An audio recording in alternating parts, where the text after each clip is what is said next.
काय माय काय करालीस हे? गणपतीचा निवद मोदका हा ते खोबऱ्याची खीस गुळ हा आणि पिठात घालून घालून हे बघा असं करावं लागते. हा आणि इतक्या पिठाचे उंडळ करायच्यात. हा 5 लाडू करायच्यात बारीक बारीक. आता किती बनवालीस आता मोदक? 21. 21 काय फिक्स आकडा आहे काय? हा बरं बरं बरं बरं. हे गणपतीसाठी निवेद. हा बरं बरं. त्याच्यामध्ये काय काय टाकलीस? काय काय टाकालीस मध्ये? गुळ आणि खोबऱ्याची खीस. त्या गुळण खोबऱ्याची खीस टाकून बनवालीस होय? हा माझं याला झालं काय आता बनणं हे? आता हे असं झाल्यावर मग आता याला उकडायचं तरी नाहीतर तेलामध्ये तळून काढायचं. आणि तिळात तळल्यानं काय होते मग हे? तेलात तळलेले 1-2 दिवस खातात. आणि उकळलेले काय होतात मग? उकडलं त्या दिवशीच खातात.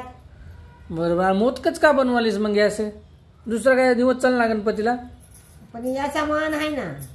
याचा मान आहे वय. हा दुसरं मग करायची की पूजा करून निवद करायची. अजून मग दुसरं काय काय बनवायचे मग अजून आता? पुरणपोळी. अच्छा पुरणपोळी बनवायची काय? हा आज गणपतीला आता काय काय पुरणपोळी मोदक घेगिनच कयासाठी लागला. बरं बरं बरं बरं बरं बरं. आज युळीभर मग जात. आता हे झाल्यावर याला तळून घ्यायचं काय मग? याला तळून घ्यायचं. मग त्याचे उंदळ करायचे. इतक्याचे लाडू करायचे. बरं बरं बरं ठीक. त्याला गूळ टाकून खोबर खीस टाकून बरं काजू बदाम टाकून त्याला उकडायचं.